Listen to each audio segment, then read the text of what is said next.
Throughout history, most Africans have lived in rural areas, as the majority still do today, though this is fast changing. In fact, Africa's urban settlements have a long and proud past. Advanced civilizations were established in city-states, which sometimes developed into kingdoms. Lagos in Nigeria is renowned as one of Africa's mega cities. Nigeria, the continent's most populous country with around 200 million people, was created in 1914. But the history of the people in this part of Africa illustrates how urban developments stretch back over the centuries. In this episode, we meet the Oba of the Benin Kingdom, which gave rise to the famous Benin bronzes, the Queen Mother of Lagos on how women helped run societies, and the Emir of Kano, ruler of one of the northern Muslim Hausa city-states.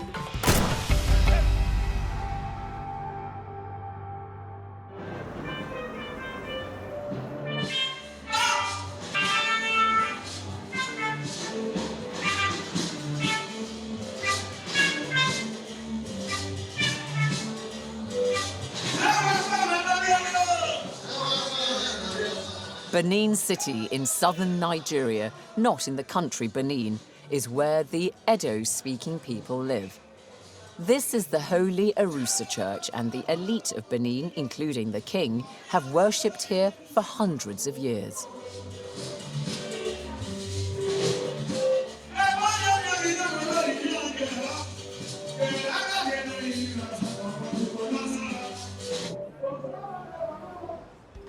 The people of Benin at first lived mostly in small village chiefdoms, which became city-states. By the 7th century, some of these had become kingdoms. From about the 11th century, one kingdom emerged, that of Benin, ruled by a king known as the Oba. The current Oba is descended from a dynasty that dates to the 1200s, and he's highly revered not only in Benin but across Nigeria and parts of West Africa. I'm eventually granted an audience with him after a carefully planned and official request process. This is the palace of the Oba of Benin, and this is the hall where he receives visiting dignitaries. Now, this current Oba, Ewera II, was crowned in October 2016. But before he became king, he had a very distinguished career representing Nigeria in countries like Sweden, Italy, and Angola. So he brings diplomatic flair and a bit of an internationalist touch to the Obaship of Benin.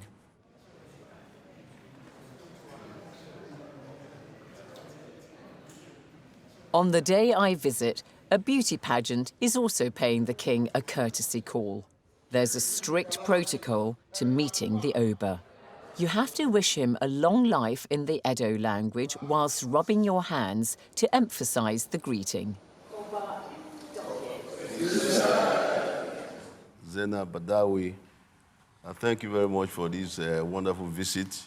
On behalf of our distinguished chiefs and members of the royal family here present, I want to welcome you to Benin, welcome you to the palace.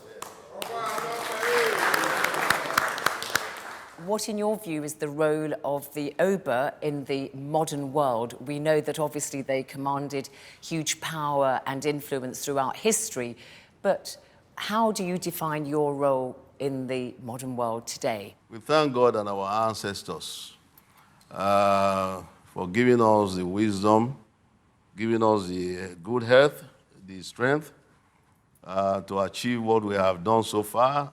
We pray that we have more wisdom to add to our wisdom, more good health, strength, and the wherewithal to do a whole lot more, because I feel there's a whole lot more to be done for the people to get the Benin Kingdom back to his old glory days, back to what it's supposed to be, to have respectability, integrity from the whole world, globally.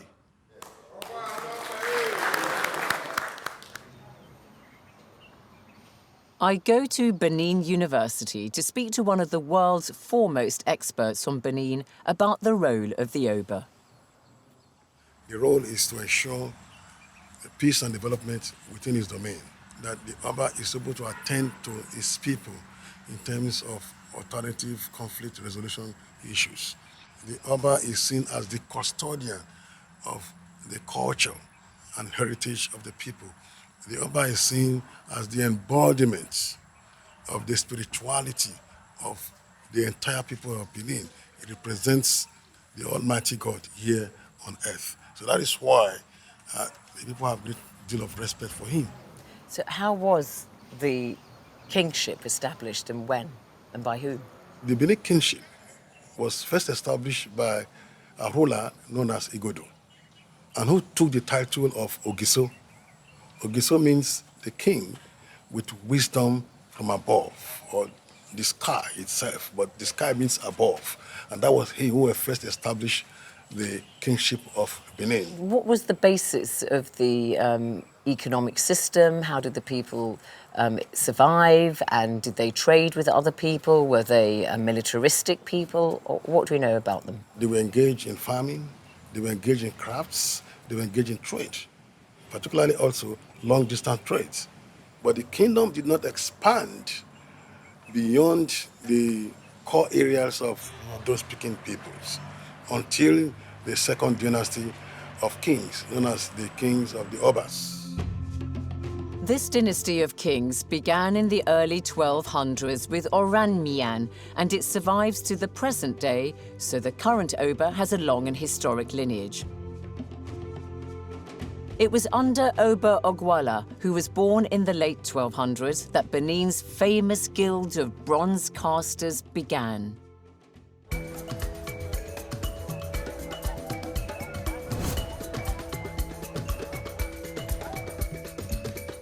And this guild has been making bronzes for the court ever since, giving rise to the largest and most celebrated body of art metal in sub-Saharan Africa. If you walk along Igun Street in Benin City, then the bronze artwork for sale is just clearly in evidence everywhere. Here I've come to a workshop where the bronze casters actually work. And it's an ancient craft which is handed down from father to son, from generation to generation. And obviously it continues to this day. And it's a really painstaking operation that requires a great deal of attention to detail. See this? There's a red head, red mud. So that's inside. red earth, red mud. Yes, it's red mud. This one is dried already. Then we rub it with wax. Then you rub it with wax all over to mold it like this. That's known as the lost wax method. Yeah, there's a lost wax method. When we rub it, we bring out the face with the wax. Put out the mouth. Every design you see here was made up of wax.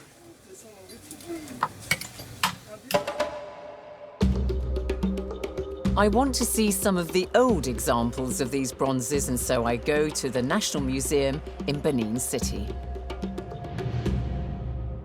You see, the beauty and dexterity with which the bronze casters ply their trade and apply on their works is unique. And this goes to show and helps the Beninese also to wipe off all those prejudices, certain comments about not just the Beninese, but the black man. They were savages, they live on trees and all that. When you see a work like this, you know it must have come from someone who is very intelligent. Back at the palace, I decide to ask the Oba what he thinks of the Benin bronzes, which, as I discover, is a rather stupid question. Thank you very much for the question you have asked, but that question is akin to like preaching to the converted, don't you think? You know, to ask me how proud I am is like preaching to the Pope about Catholicism. So,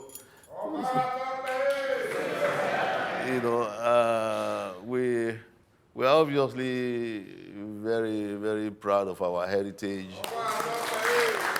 I know that you have made tremendous efforts to see some of the ancient artworks of the Kingdom of Benin to be repatriated, and I wonder if you could just give us an idea of how that's progressing. We don't even expect all of them to be able to get back, but even we would like some of them to be out there to serve as ambassadors for us. Because wherever they are seen, somebody will ask, where is this wonderful work from? They will say from the Benin Kingdom, from Benin Empire. Many of the Benin bronzes were taken out of the kingdom when the British defeated Benin in 1897. The old city was destroyed and its buildings razed to the ground. Most of the Benin bronzes are of men. The first female to be depicted was Queen Idea. She was married to Oba Ozolwa, and their son Esigi became king in 1504. This bronze of Idea at the museum in Benin is a replica. The original is at the British Museum in London. She not only advised the Oba, she also supported and assisted the Oba in terms of spiritual matters. She was known to be a very powerful woman with great spiritual powers and authority that she deployed. The original shows real attention to detail and, very fine work and artistry. Look at the hairstyle, for example. Chicken beak. Or I've heard it called a parrot's beak as well. Parrot, chicken, bird. And if you look at the hairdo itself, the way it was depicted in bronze, and look at the spaces created on the particular hairstyle, you see, if you take their measurement, you see that each of them is equal to the other. That shows the attention paid by the bronzecaster attending to this particular object. I mean, it's a kind of, the hair is in a kind of cone shape, and then it's covered in a netting of coral beads. Coral beads, yeah. Then, of course, you have the keloids on our So head. there again, you have the rectangular incisions Yes. just above the eyebrows. Yes. And isn't that because it depicts where thought and power is concentrated? It does, but of emphasis is the Queen Mother herself. Who was she? What role did she play? In relation to the son of Bayesigi. He helped him get to the throne and helped him win wars with the Ida. Our art in Benin is not art for art's sake. It's art, it's a functional art. Our art tells a story. Remember also, these bronze casters played the role of the chroniclers of our history. Our people were orally literate. We don't call them illiterate, because we don't measure our literacy level by just how you speak English. They were orally literate because they could communicate in Benin and they could depict events on their works. So the motifs on this artwork help us to tell the stories, the oral narratives of what transpired in those days. Some striking images made during the reign of Oba Esigye in the early 1500s depict men with European features, and Theophilus explains what this tells us about this particular Oba. Oba Esigye had, a good supply, let me put it that way, full complement of Portuguese soldiers who acted as mercenaries.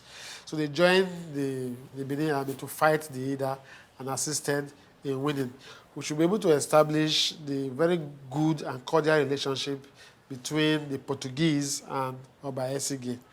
All we know and remember the Portuguese for is their huge support of the Oba to win wars. By the early 15th century, Benin was a walled city with wide streets and fine houses, captured in this sketch by a Dutch illustrator in the 1660s. Over the next 100 years, Benin became an empire stretching from the Niger Delta in the east to Lagos in the west. It was during the reign of the warrior kings of Benin that Lagos was founded.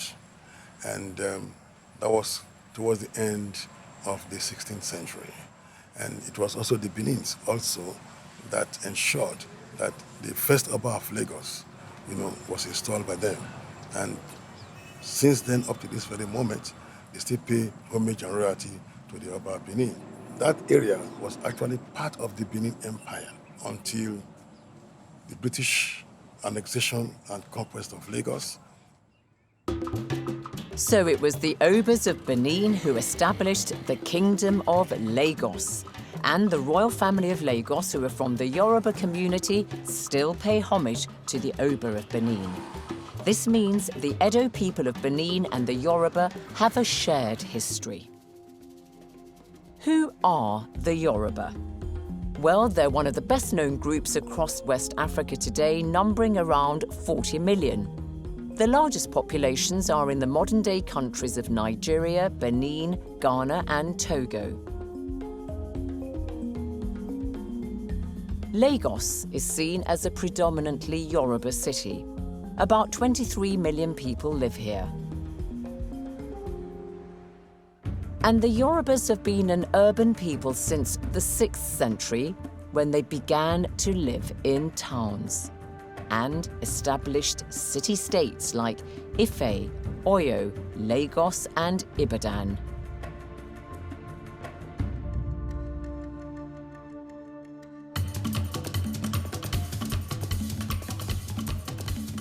The economy of early Yoruba states was based on the people's ability to produce food surpluses, which could be sold and taxed by the rulers.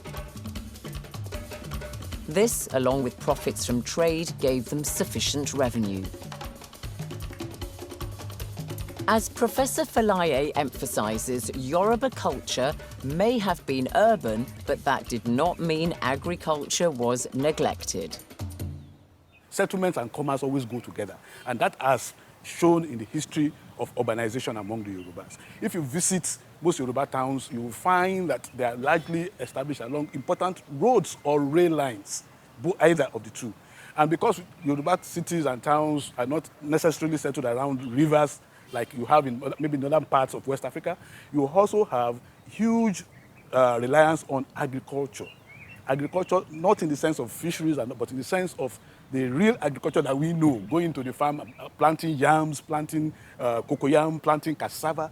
These have been the hallmark of Yoruba civilization. And the food that you've eaten for centuries and centuries. Of course, Yorubas planted all the food. Importation of food started maybe much later. Yorubas were self-reliant in terms of the agricultural produce which they consumed. So even though they were an urbanized people, they obviously made sure they were farmers. Urbanization and farming went together, hand in hand, or hand in glove, as they say.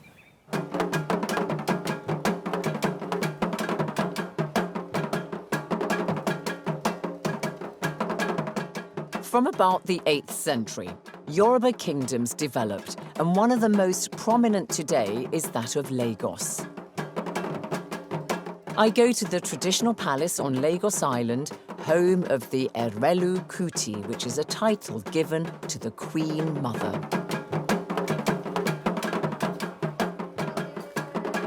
She's holding one of her regular 9-day gatherings, attended by her lively priest.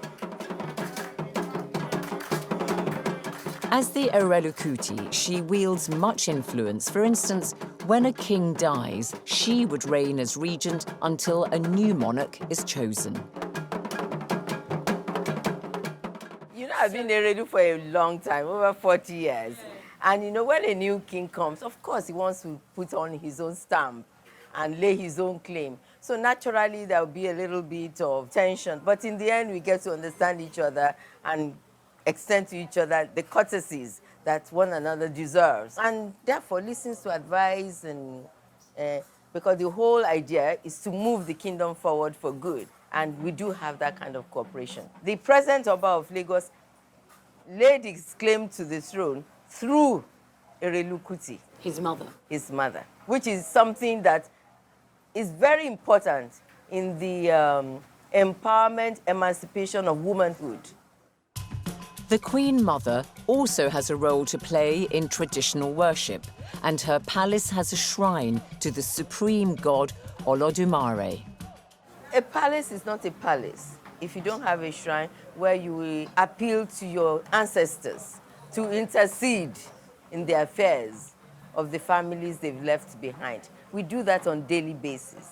And formally, every 9 days, we sit down. What you see today, you see every 9 days, where we come to commune together, drink, pray, eat, appealing to our ancestors to intercede for us with the Olodumare. But you can see I take so many drinks. If I have to drink every one of them, I won't be able to take this interview. So what I do is I give it to the priest that brings it to me, and he drinks it on my behalf. So your priest gets drunk? Well, I think he enjoys it. It doesn't show. I've given him about 3 already. It has not made any difference,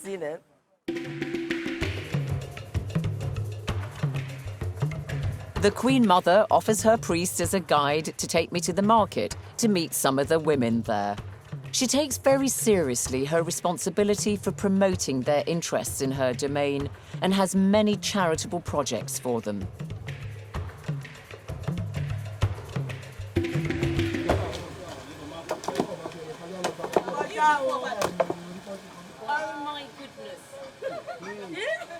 I give the ladies who pound the yam a hand, but not for too long. Oh, better than I am. Thank you. You're welcome.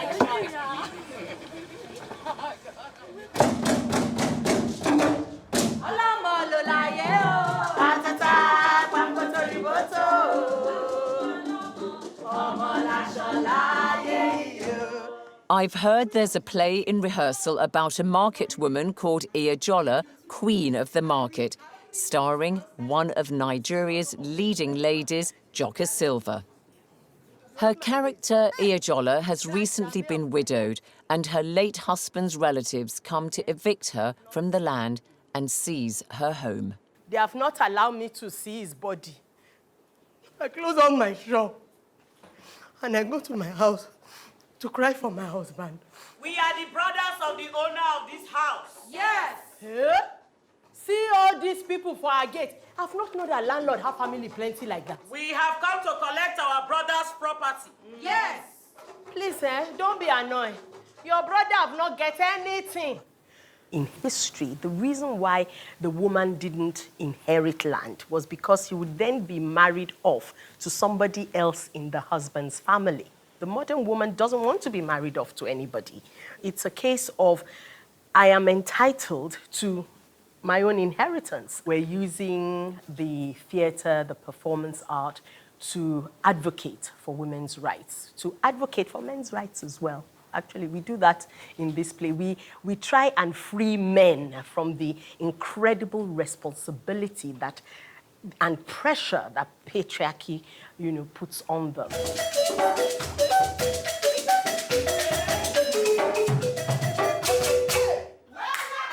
So theatre builds on African oral tradition, and this is something which the Igbo people are particularly renowned for.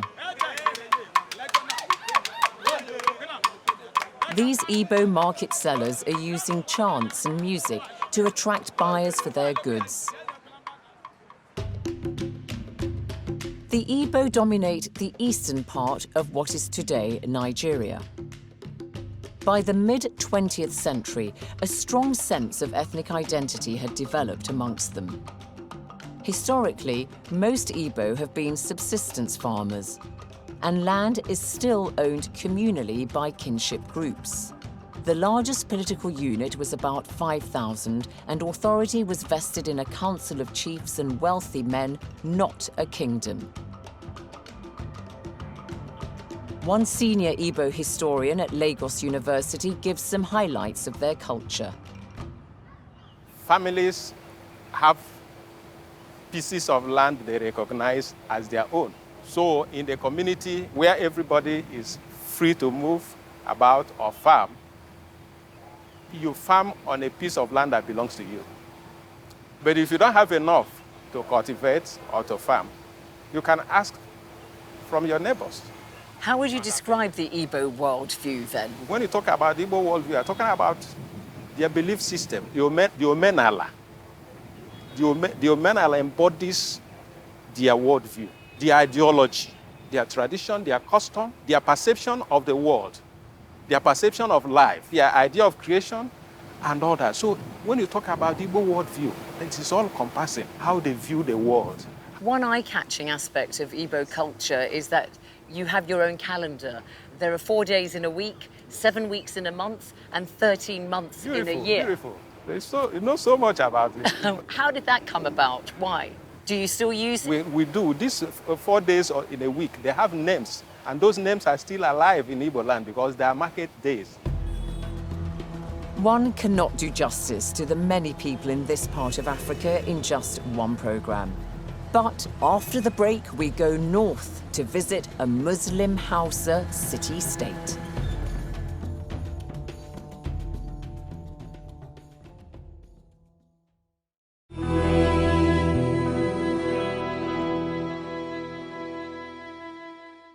The Muslim heritage of northern Nigeria is critical to an understanding of Muslim West Africa. We start with the Kingdom of Kanem, which was established in the 9th century, lasting until the 14th century. At its height, it covered much of the Chad Basin and modern-day northeastern Nigeria, parts of southern Libya, eastern Niger, and northern Cameroon. Its first king, known as the Mai, was Humei, who was born in the late 11th century. And historian Tunde Oduwobi says we know little about him, though it's believed Islam very much spread during his reign. Humei clearly must have been a Muslim. And I also believe that his coming to power must have been facilitated by his association with the, what we call the trans-Saharan trade. He was clearly a Muslim because he actually died on a pilgrimage on the way to Mecca in Egypt. From around 1210, the reign of the great king of Kanem began, Dunama Dibalami, who was renowned for his huge cavalry. Well, the king had several thousand. That's to tell you how successful the state was in terms of trade. Horses were very expensive, mind you, and so it tells you the extent, of the huge the nature of the trade between Kanem and North Africa. By the late 14th century, the Bornu Empire, sometimes referred to as the Kanem-Bornu Empire, had emerged. And the best-known king, or Mai, is Idris Eluma, who reigned for more than 30 years. He was an accomplished military man, skilled administrator, and gifted diplomat. And under his rule, the Bornu Empire flourished. Funny enough, most of what we know of Idris Eluma was just about 12 years of his reign, because some of these things were actually documented. We don't know what happened thereafter. So for 12 years, it became so magnified. No doubt it was a glorious reign. And again, for Idris Eluma too, with him came the period of firearms, one of the reasons why he was successful. Amongst the nominal subjects of the Bornu Empire were the Hausa, one of the biggest ethnic groups in West Africa.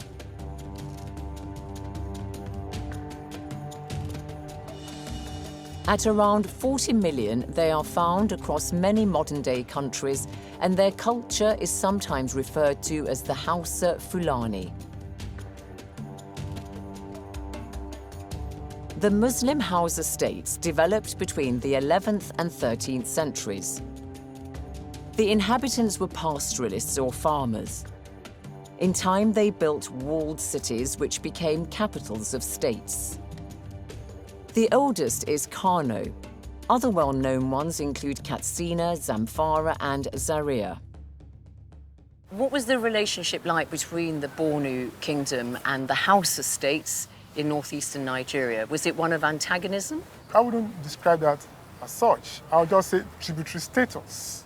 Simple. They were not, strictly speaking, part of the empire, but they acknowledged the sovereignty of the Mai, paid tributes, and are willing to be.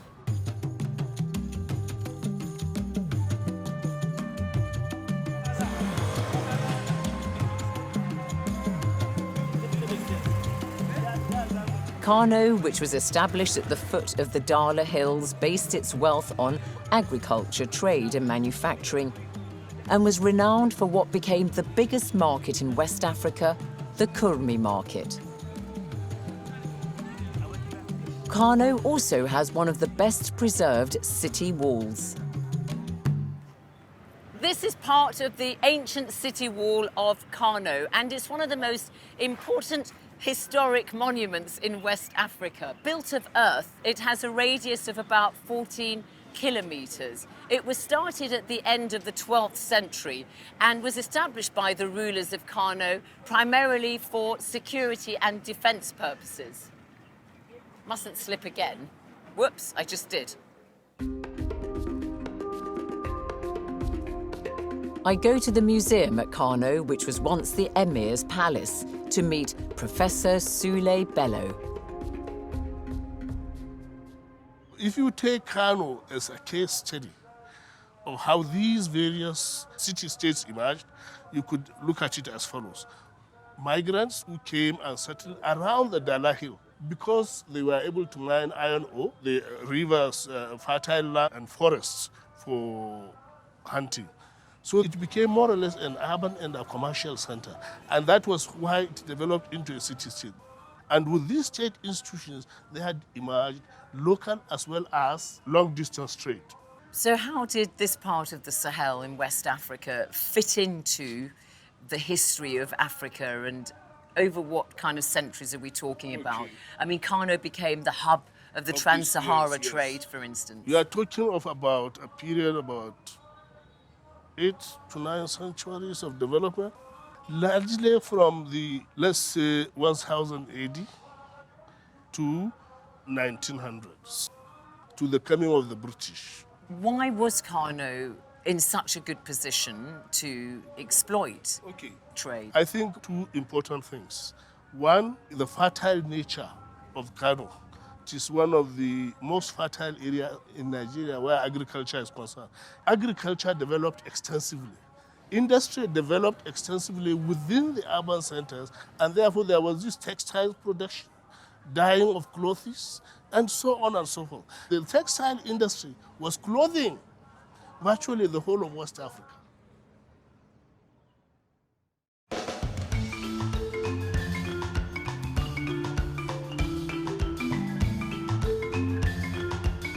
As I see for myself when I visit a dye pit, Kano is still extremely skilled in the weaving and dyeing of cotton cloth. This is the Kofar Mata dye pit in Kano, and it's been here since 1498. And this is where they dye fabrics in that beautiful indigo colour that's so prized right across Africa. The site manager, Yusuf Sani, adds a bit of colour to the process for me. So this is the process, the ingredient, and how the man is dipping the cloth inside and outside to make it. That is all. And what are the ingredients? It's only 3 ingredients: the ash, the potassium, and the indigo. Mixed together, then we get the solution. The indigo plant gives a deep, rich, and intense colour. This is the darker, and this is the process of making the beginning. It starts turning the yellowish. Then later, when the air blows it, then it starts changing. Slowly, it would be like as you see it now. And how long have you been working here? Shekara ka nawa kana aiki? Kai shekara nawa?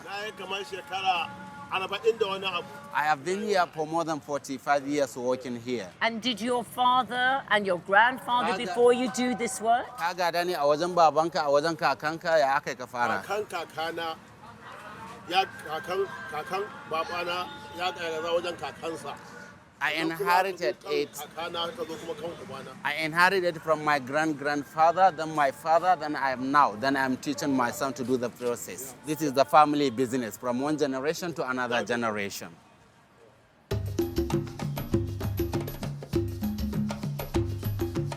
Kano enjoyed an economy as vibrant as its fabric dyes, and its people prospered.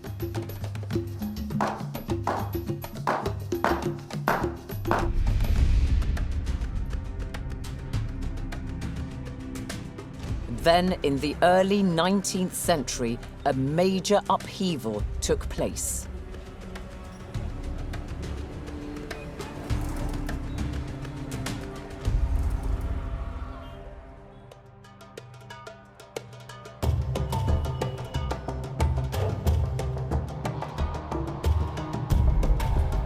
there was an Islamic revolution across West Africa, including against the ruling dynasties of the Hausa states, led by pious men, most notably Sheikh Uthman Dan Fodio, whose family had for centuries lived in the Hausa states. He was a religious scholar and military leader who spurned the trappings of power. Islamic revolutionaries such as he were supported by the local populations who resented the greed of their rulers. The major grievance was that the rulers were extortionate. They engaged in extortion, engaged in various kinds of things which were not acceptable, which were corrupt. So that was the major reason. And secondly, they wanted, I think, more importantly, to establish a more peaceful environment where trade and relations between the states could be better.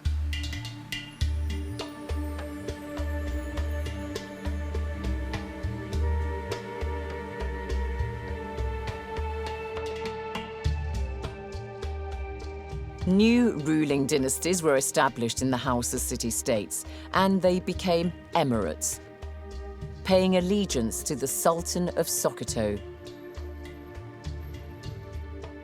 The emirs still enjoy high status, as I discover when I visit Kano's current emir, Muhammad Sanusi II.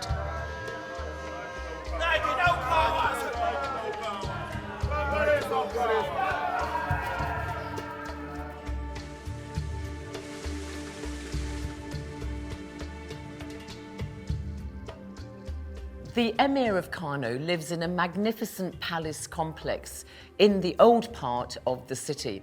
And I'll just show you around some of the rooms. This dome-shaped room is a waiting area for visiting dignitaries like ministers and ambassadors. But sometimes the Emir himself will sit on that seat there and listen to people's concerns. Sometimes people might present informal petitions here. Now, this room here is known as England Hall because it was built in honour of Queen Elizabeth of the United Kingdom when she paid a visit many, many decades ago to Nigeria.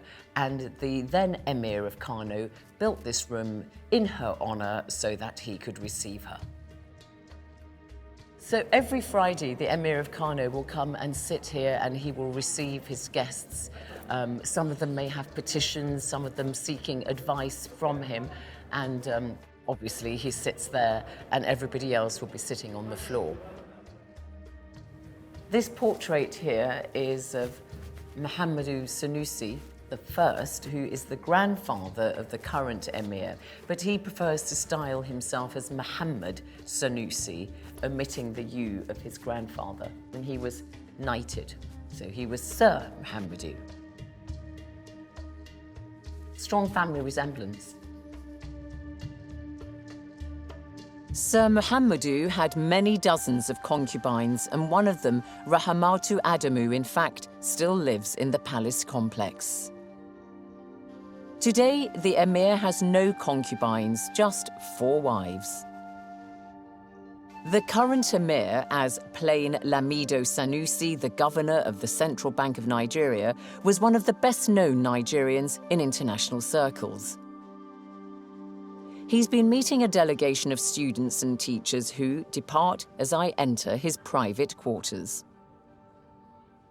The authority of the emirs of northern Nigeria started as a purely religious authority. Those initial jihad leaders were Islamic scholars. They were also military generals, and when they became kings, they sought to establish the Sharia and Islamic law. So the descendants of those emirs are inheritors of that culture and that tradition. And even where a particular emir himself may not be a scholar or deeply learned in religion, he's expected to be guided by the scholars and by the sources and by the Sharia in whatever he does. Quite a demanding job then, because of course you were, when you were Lamido Sanusi, governor of the Central Bank of Nigeria, you swapped the bank's boardroom for a palace.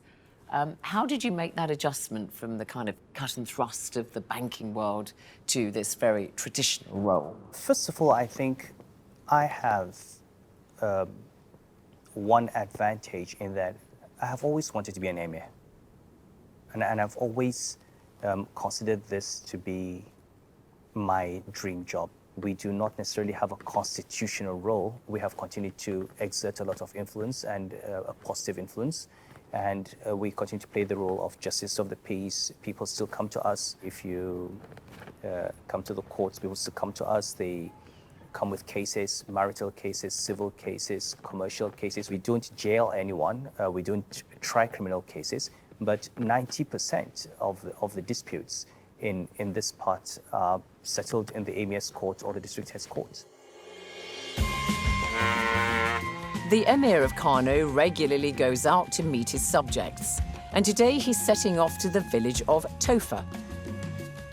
It's about a 45-minute drive, but the journey takes nearly twice as long because the Emir's convoy is stopped by people waiting on the roadside, trying to get a glimpse of him and to greet his entourage.